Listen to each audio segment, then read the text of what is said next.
I spent 3 seasons working in minor league baseball, an industry completely built on crazy promotions, long hours, and very, very low budgets. With a combination like that, you can bet there's some great stories to tell, and tonight I'm going to tell some of them to you. 2014, Port Charlotte, Florida, Charlotte Stone Crabs. The Daytona Cubs were in town, and I was very excited to see the new first-round draft pick Kyle Schwarber play. They were calling for rain all day, but never started up, and the game started on time, and the Stone Crabs were laying a 10-0 hurting on the Cubs. Yeah! Then we got the call. Tarp alert. We had to run down to the tarp, and I congregated there with the rest of the front office. There was rain on the way, and we needed to wait for the umpire's signal to roll the tarp out onto the field to protect it from the rain. We could see the sky getting darker and hear the thunder approaching. The most important thing to everybody by that tarp was that game became official. No one wanted it to get rained out and then have to play 2 tomorrow. We grumbled every time a batter took a pitch, and we cheered every strike, even if it was a Stone Crabs player at the plate. Finally, the 5th inning came and went, and the game was official. And then when it rained, boy, did it come down. I first saw it over the left field fence, a curtain of rain that came by and engulfed all the outfielders. Then it took us. The rain was the size of pistachios, and it was falling fast. If we didn't get that tarp on soon, the field was going to be ruined. The line of rain continued on and drenched the entire stadium, but the umpire still wasn't calling for the tarp. Suddenly, the batter stepped out, looked back at the umpire and said, "I can't see." So the umpire waved us on, but by that time, it was far too late.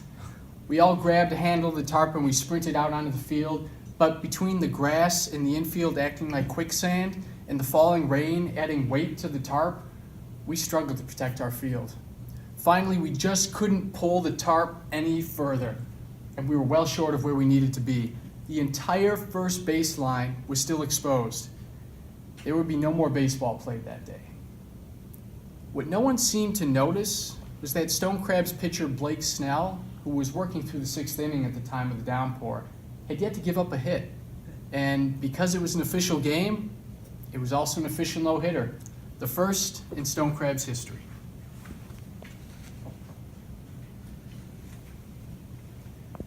"2015, Omaha, Nebraska, the Omaha Storm Chasers. It was the second to last game of the season, and the Storm Chasers were playing the Nashville Sounds in a completely pointless game. Both teams had already missed the playoffs, and rain had been on and off all day. No one wanted to play a doubleheader tomorrow. Sound familiar? The game had already been delayed 90 minutes due to rain before the first pitch was even thrown.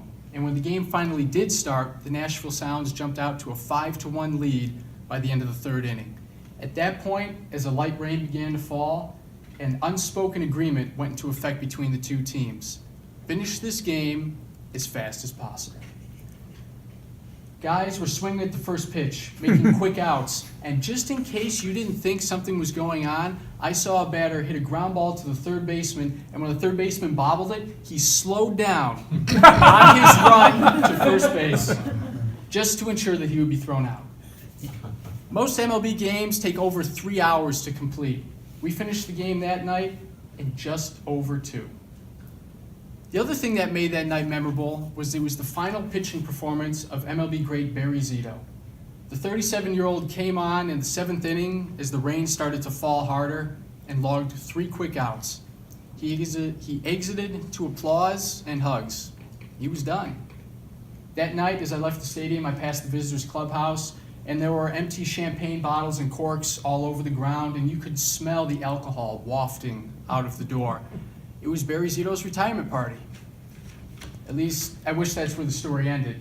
In truth, the Oakland Athletics surprised pretty much everybody and called him up a few days later to pitch some more games in the big leagues.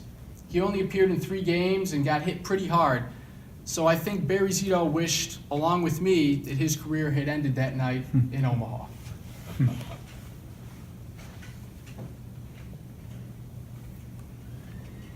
2016, York, Pennsylvania, the York Revolution. There was a heat wave ripping through York, but heat is no reason to cancel a ball game. The game was dragging on, and at one point, the game stopped. The batter wasn't coming out to hit. Nobody knew where he was. We were looking around, and eventually we figured out that he was in the bathroom. Embarrassing, but it happens. There were 2 bathrooms in each dugout at the ends of the benches, and so all eyes turned towards that visitor's dugout as we waited for him to come out of the bathroom so the game could carry on. And we waited, but he wasn't coming out. Players started to laugh and look towards the door. Some of them walked over there, and then they signaled to us. He was stuck in the bathroom. In the heat, the door had swelled and trapped the player inside. So the maintenance team runs down and try to figure out how they're going to get this guy out. So first they try to pull the door with all their strength, but it's not going anywhere, so that's not going to work. Then they remember, we can pop the hinges off, but the hinges are on the other side, so that's not going to work either. Finally, they notice that there's a vent on the base of the door, so they unscrew the vent, and out comes the player like some sort of baby animal being born. Nobody had seen anything like it in their time in the minors, but that player got up, put on his helmet, grabbed his bat, and went up to the plate as if nothing had ever happened. Needless to say, none of the players went to the bathroom for the rest of the game. Baseball is a game of 3s, 3 strikes, 3 outs, and this evening, 3 stories. There are, of course, many more tales to tell, but time's up. Batter up. Mr. Toastmaster.